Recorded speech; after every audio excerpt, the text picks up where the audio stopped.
Hi, we missed you last week for the holiday. We're back. It's Care, and we're discussing today dealing with infertility. Joining us in the conversation, we have Dr. Catherine Minto-Bain, and we have Elena. Elena's, I'm like so looking forward to hearing from her. Elena is an anonymous egg donor, so we will not put her name on the screen, but we will, we'll get some information from her nonetheless. And we're so happy to have her. Very seldom do we get people that are willing to come on television and tell their stories and, why they've decided to go down the road that they go.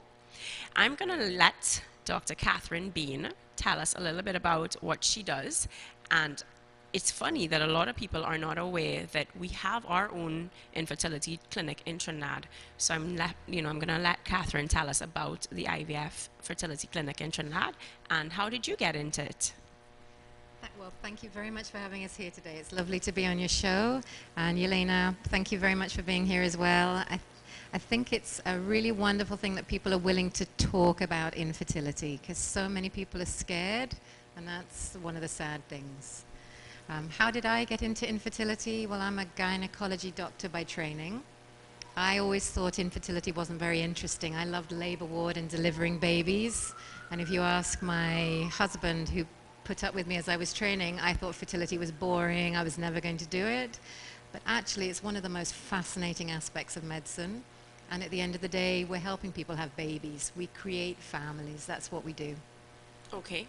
And where are you guys located? I mean, we do have a flyer, and I know my director is going to put it up sometime during the So we have 3 clinics in Trinidad and Tobago, and I think a lot of people are not very aware of us. We're certainly an extremely busy center. So we have 3 clinics, one in Maraval in Rookery Nook, one in St. Joseph Medical Associates Hospital. That's where the first IVF baby was conceived 20 years ago. It was where IVF started in the Caribbean. Oh, really?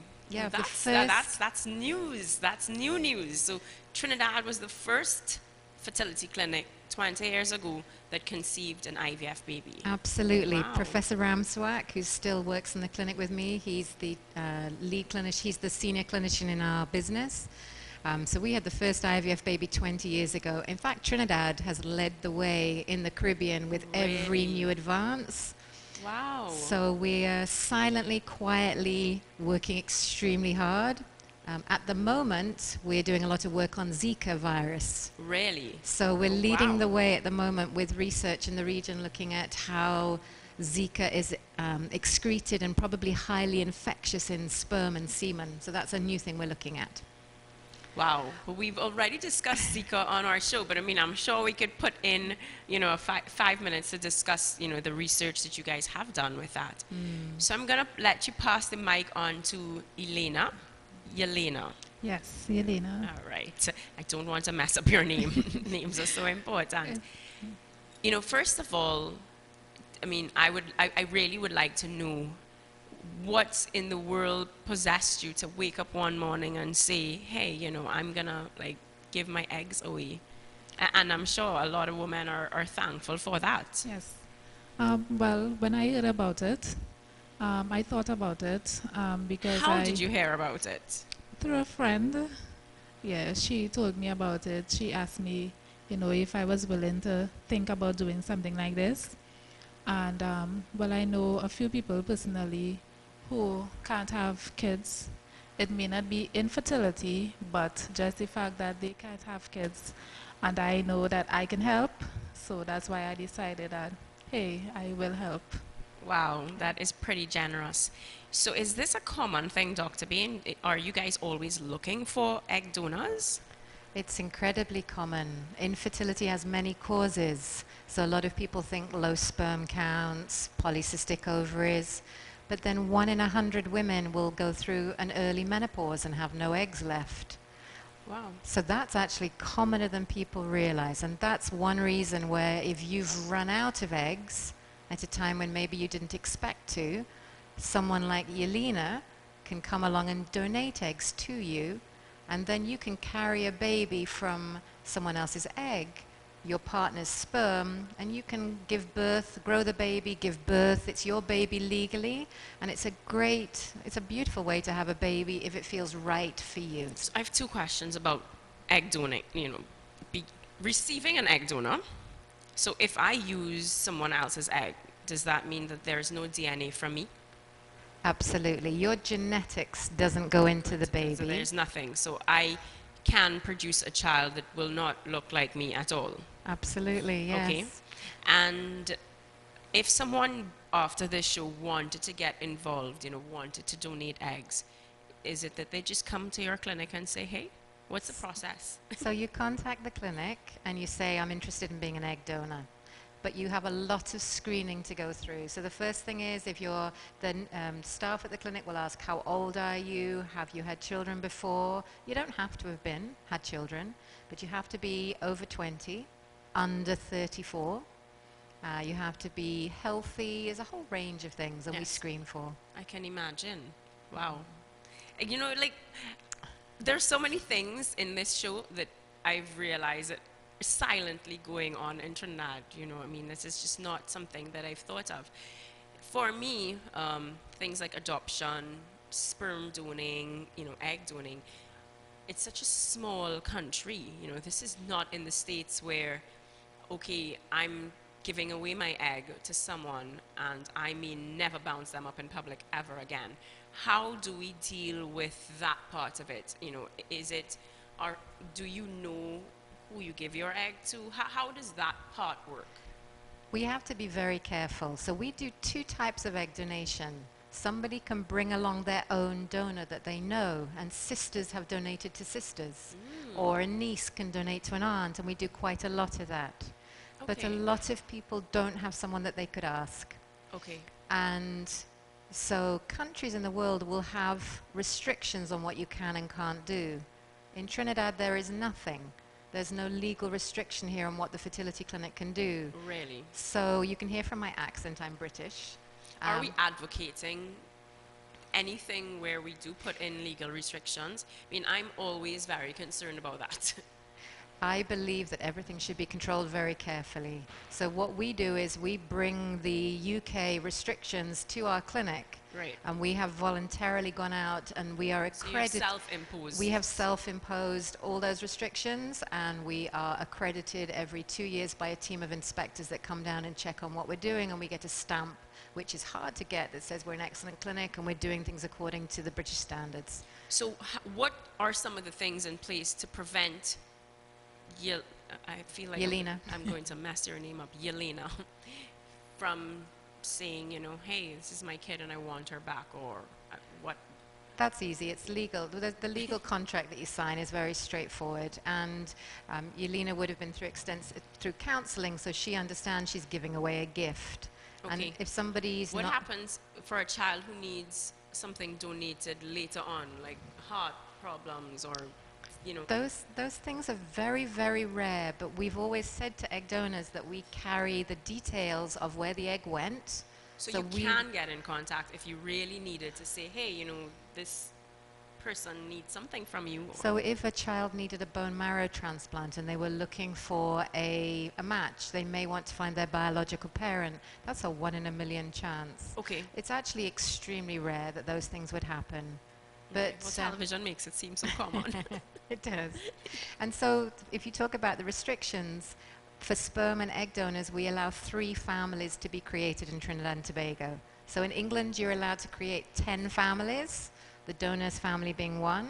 But Trinidad is so small, we've said 3 makes sense. Right. Okay. So it's not, so you can't constantly just donate eggs. Okay.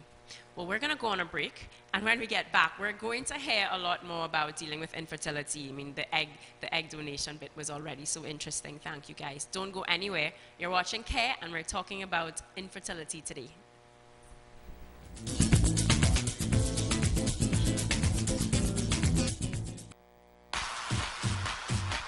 What is it to be employed? Do you understand today's job market? How do you find yourself the right job? Come experience the Synergy TV Job Fair 2016, June 30th to July 2nd, from 10 a.m. to 5 p.m. daily at the Synergy TV Studios, number 19 Aripita Avenue, Port of Spain. Meet one-on-one with recruiters from leading companies. Get answers to the questions you've always wanted to ask. Submit your resume and apply on the spot. Can't make it down? Then tune in to Synergy TV each day as we will carry all of the event live. Coverage from the various company booths, full televised business and company profiles, live talk shows as job applicants sit one-on-one with company recruiters daily in open forums. Synergy TV's Job Fair 2016, June 30th to July 2nd from 10 a.m. to 5 p.m. daily at Synergy TV Studios, number 19 Aripita Avenue, Port of Spain.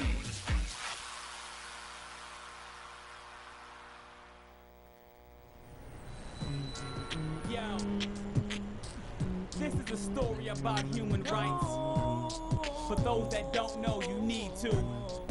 Yo, a starving artist, but his lyrics so worldwide. His friend and manager was a snake in disguise, and he was bitten. His song sold without his permission. Saw his record on the shelf. The snake had stolen his vision, but knowing his rights, he could protect himself. Fair treatment by fair courts, he got the law to help. The other dude just sunk weak, looked like a punk, could hardly open his mouth to speak, popping that jump. You better get up, stand up. If you've been done wrong, you better stand up for your rights, like that Marley song. Get yourself represented, lawfully defended. Know your human rights, don't ever surrender. No, don't ever surrender. Yeah. Let's go.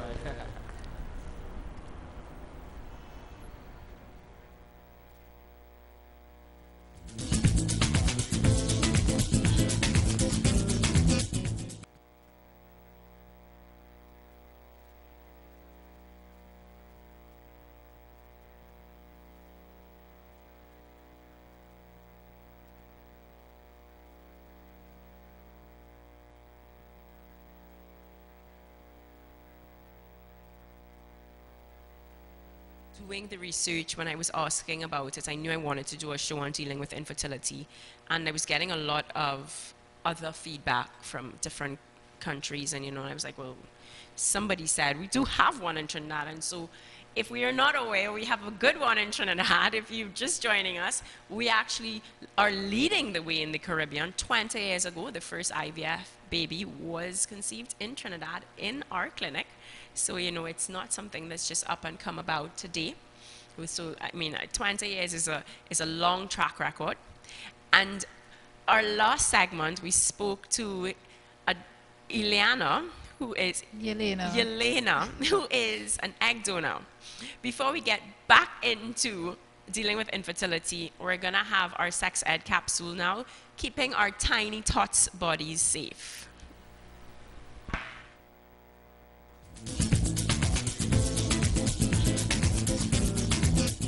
Mommy, my friends told me to never speak to strangers, and you told me to always be kind and polite. How can I say good morning and often if I can't speak to them? That's a good one. Let me see if I can help. First of all, you should never be alone with strangers, because that's the only way that they can harm you. That's called a lone alert. So if you're in a play park and you meet a stranger, I'm going to be with you, or someone from your caregivers list will be with you. And that way, we can help guide the conversation, and we'll be there to make sure that they can't harm you. Does that help? Yes, Mommy. Thank you. You're welcome.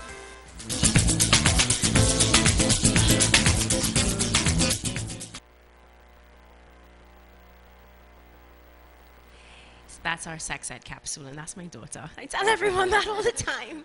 It's so funny that, during the break, we were actually talking to Dr. Bean, because we're now developing the next set, after we've introduced the whole concept of the tiny tots and keeping their bodies safe. The next thing they're going to be asking us is the birds and the bees, and, where do kids come from? And so, we're looking forward to working with Kathy and all the other people that we work with to help develop that next segment where, as you said, they're going to ask the questions, and we have to be prepared to deal with it. Do you want to give us a sneak peek of what we should do to deal with it? We have to be ready to deal with it. We have to be not afraid of talking about sex, saying the words, making the children feel that this is important. Hey, you can come and ask me, and when you really want to know, I'm there with the answers. This isn't scary. There's nothing wrong to ask. And it's about being prepared and knowing the words to use and how you're going to say it when the time comes. What age, do you think, a range, of course, because I know there's some kids that are pretty mature for their age, there's some kids that, are less mature. What would you say is a good range to start to expect that kind of conversation? Mom, where did babies come from? My child's probably watching the show, and she's definitely gonna, at the end of it, be like, so hey.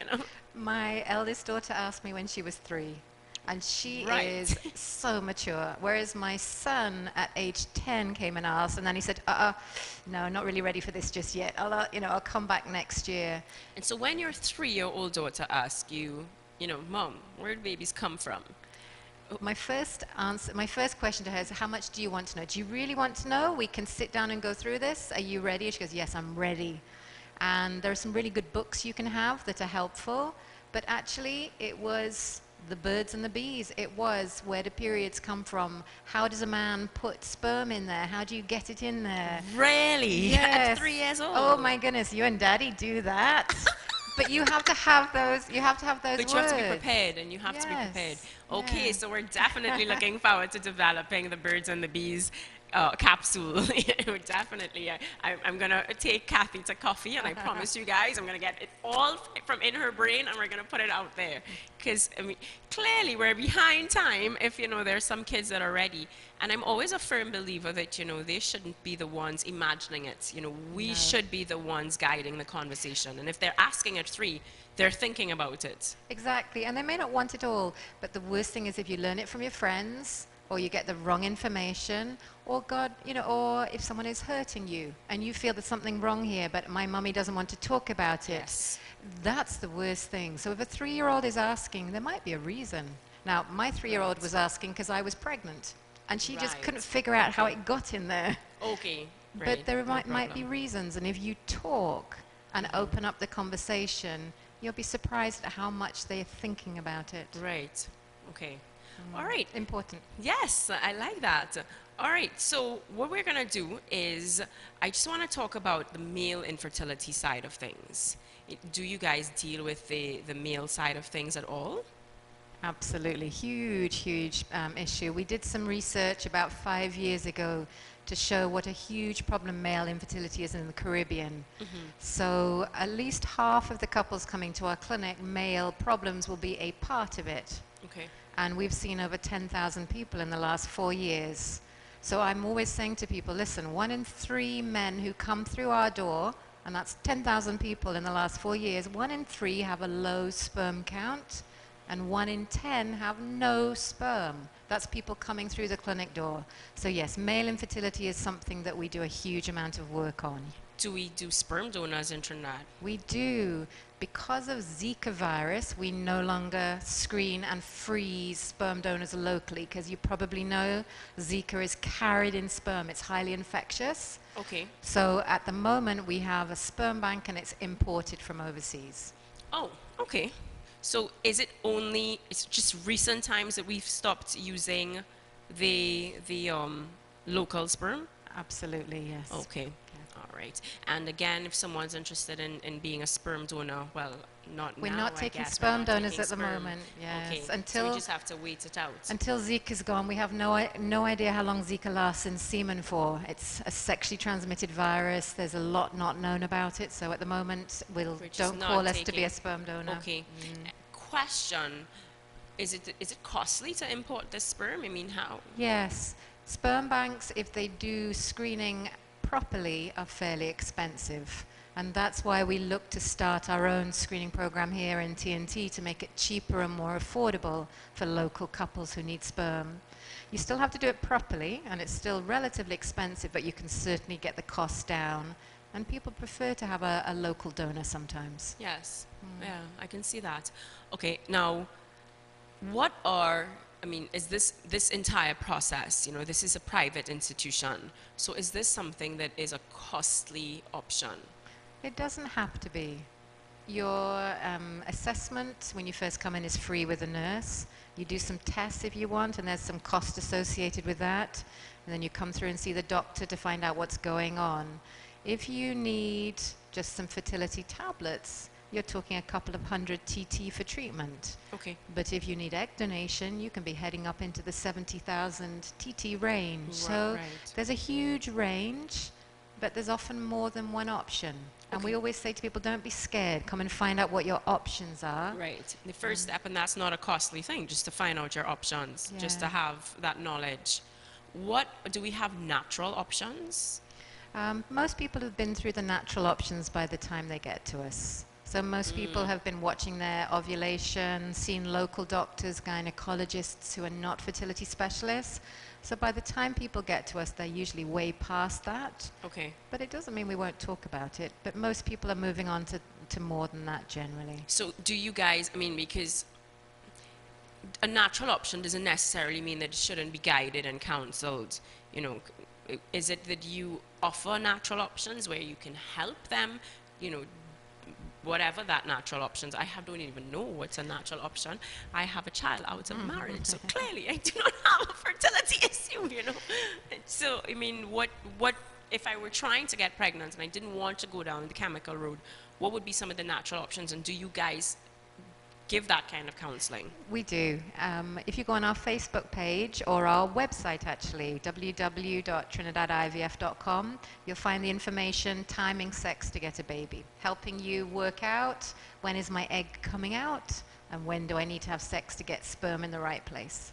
So we help with that. But, I mean, is there any way after, okay, so that's just in terms of like, okay, I'm trying to get pregnant, but what happens if it is that I'm not getting pregnant and I'm trying to actually become more fertile? You know what I mean? It's very difficult. there- Again, what can you do to help yourself? Diet, exercise, those types of things. It's all covered on our website. The Right. reality is if you're not getting pregnant, it's unlikely to be something simple like that. Okay. Which is why herbal treatments don't work, just exercising more, eating a better diet. If you were going to get pregnant, it would have happened already. If it's Right. been a while, a year, 2 years, if it's been 3 years, these are not the problems you're facing. It's something more.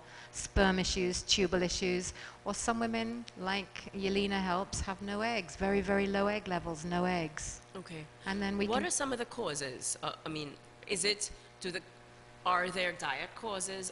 You know, are there childhood causes, or is it just luck of the draw? You mean for the low egg levels? I mean, well, infertility generally. Walk me through some of the. Anything could affect your fertility. Okay. But you may have a problem which has blocked your tubes off, which is an infection you caught from a partner, or an appendicitis, or bits where your period blood is bleeding in the wrong place, something called endometriosis. That can affect your fertility.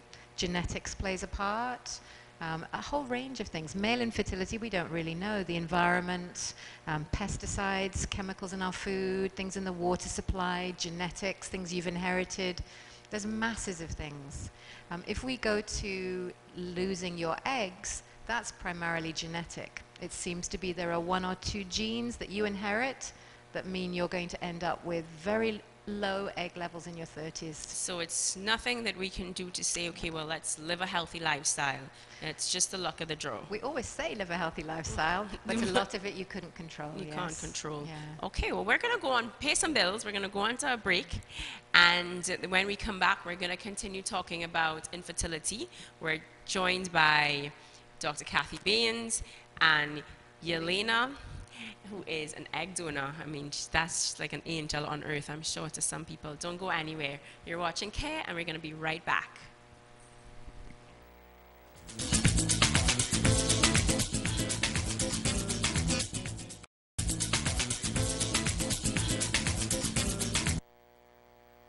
Yes. Hi. We're welcome to Care, and joining our conversation today again is Dr. Kathy Bain and Yelena. Yes, I got it correct. So we're dealing with infertility today, and you know we're gonna go back to. We've heard a lot from the doc on all the the causes, and unfortunately there's not much we can do if Mother Nature says that it's we don't have the eggs, but we do have some angels on Earth who have decided that we're gonna give our eggs away, and I'm gonna ask Yelena to just tell us a little bit about the process that she went through.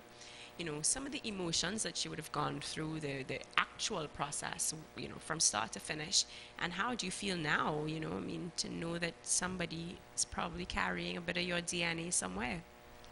The process was really great. The staff, to begin, they are so welcoming. They take away all the fright. They are like family. They will call me every day to find out how I'm doing, if I'm okay. And Did you have to do any sort of preparation, diet, yes, I went medication? through scans as well, blood tests as well, all the requirements that you need to follow through to know that I even have eggs to give. So, I have to go through all the process as well. And as I said, the staff is great. What was the length of time that this took from the time you said, hey, I want to donate some eggs, to the eggs actually coming out? Well, actually, it depends on the person that it goes to. They have to align me with what they are doing as well. So it's basically when the person is ready. So That- it's not a situation where you give the eggs and then they're just frozen for years? No, it's not. Okay. So these are some fresh eggs you're getting. Yes, it is. Okay. Yes. And tell me, is it an invasive process to get the eggs out of you? What does that look like? No, it's not. At first, it was frightening. Yes, being in a theater room, having to do a operation. Wow. But it was well because you're sedated, so you don't really feel anything much. And even after, I didn't really have much pains. I didn't have any complications, and so I had a great process. Are there risk of complications? Very, very rarely. So an egg donor is giving away just a few eggs that would have died off that month. Okay. And so the process to grow them is some injections, but it's very, very safe. And that's what Yelena was talking about, the scans and the blood tests. And so after the theater experience, you go home and are you fine right after? Do you have a recovery process, a bit of a period where you have to lay down in bed, or? I am fine. I am great after, even though they said that you can't travel alone, you can't go back to work or so, I feel great after. Okay. Yeah. How long ago did you donate your eggs? My last donation was in May. Last donation. Yes. Right, because of course you have 3. that you Yes, I have can my family of my own, and well, I did 2 donations. Yeah. Wow, you are like incredible. I mean, that is so incredible.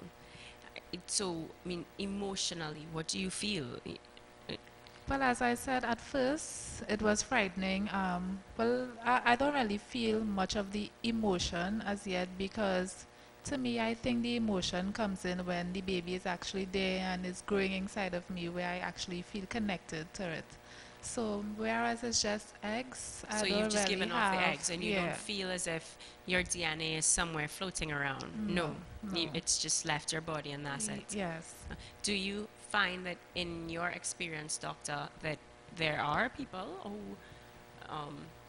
sort of wonder, like, where'd my eggs go? When a lady comes along wanting to donate, there's lots of screening, but one of them is talking to a psychologist, a counselor. Okay. And if they think that this person isn't really ready for this, or it's not the right thing, or it's going to be too hard for them to always wonder, where is my child? You wouldn't You take would them on not. as a donor. In fact, we reject 92% of the people that come through to us. Ah, okay. So it's not easy. It's not. No. That's good to know. No. Okay. And as you speak about psychologists, so you have the psychologist who's there dealing with the egg donors. I'm imagining in terms of the psychology on the side of the recipient. And tell us about that recipient's, the process. So the couple that are going to be getting the eggs, again, an egg donor like Yelena has to know that we are clear that the people getting the eggs are going to be good parents. They've really thought this through. It's what they both want. So they have screening. They have to sign forms about not having child convictions. So we're very thorough, just like you would be in the UK. And then they have to go through counseling. Are you sure this is what you want? Most of them have been through so much. The idea of egg donation is just a dream come true for them. Really? And the children, when they're born, the mom, the dad, they love them as much. It's like adoption. You love your child as much. You've been through so much to get them. It's funny that you talk about adoption, because that would be my next. It's actually, for me, it's something that I've struggled with in terms of. There's a blog that I read up on, and it's by a Christian girl, and she struggled in terms of, am I playing God? Because on a very spiritual side, people will say, well, God obviously has a reason for why he's not giving you a child. Why do you feel the need to go down that road? Maybe you can adopt. There's so many children that need good parents out there. Why not adopt? Why not be without a child? Because there's, for whatever reason, God's called you to not have a child. What about that struggle? A lot of people say, God brought me to the clinic. And egg donation allows a woman to feel the joy of pregnancy and giving birth, and allows her partner to be the sperm, the genetics in the baby. And adoption is not always an easy process. It's a long road to go through. There's a lot of red tape to go through. So people choose different ways. God brings you to different outcomes and different choices in your life. So I would say everyone has a different viewpoint on that, but a lot of people feel very much God has brought them to the clinic, and this is an option that's been given to them. And Yelena is offering hope, an amazing gift that means that child then is going into a wonderful home. So I think everyone has different views on it. Yelena, I don't know what you think. What's your thoughts on it? I will agree with what she has to say. Everybody really will choose their own type of, how they want to go about it. So, are we lacking egg donors in Trinidad? We have more people needing eggs than egg donors. So yes, we struggle to find enough egg donors. We do a lot of this work. People would be very surprised to know how much goes on. And the problem is not everyone's suitable to be an egg donor. Right. And is there a very short list? Maybe we can give the audience here now, if you're considering the option, or consider it, because if it is that we're in short supply compared to the demand, then, if we can at CARE help by saying, hey guys, let's do our part, let's, so if you come be to someone's angel. If you come to our website page, you'll find out there's a link that says how to be an egg donor, and it runs you through what you need to be. Between the ages of 20 and 34, no serious illnesses, no psychiatric family problems. We're going to genetically screen you. You have to be a good weight, nice and healthy, a non-smoker, no drugs. A little bit of alcohol's fine. We're all okay with alcohol. Okay. But it runs you through the healthy side. But we screen very, very clearly. So you then come and meet the nurses. You do a blood test to see if you have enough eggs. Not everybody does. Could you have had a child before, or? So we used to say you had to have had a child before, because then we felt we have an ethics committee in the company that says who can and can't do what. And we used to say the ethics committee felt you had to have had a child so you could understand. And then we realized actually there's quite a number of women who wouldn't want to have a child, but would be very happy to give away some eggs to somebody else. So we've changed that rule. You don't have to have had a child. Okay. We have to go through blood screening, infection screening. You have to be having an ultrasound, psychological evaluation. And then the last bit is a genetic screening test for over 400 genetic conditions. Wow. So in Trinidad, things are done really properly. It's not... Well, that is so awesome to hear, because I know that we have stigmas with, well, we're in the Caribbean, so is it being done well, etc. So, it's comforting to know that we can get international standard right here at home, which I imagine will be more affordable. It's more convenient, certainly, than trying to go up and down doing it, somewhere else. We have to go on a break now, and when we come back, we're going to continue to talk about how we get pregnant, dealing with infertility. And we're joined by an egg donor, who I'm going to dub her an angel on earth, Yelena, and by Dr. Kathy Bain. Don't go anywhere. We're just paying some bills, and we'll be right back for CARE.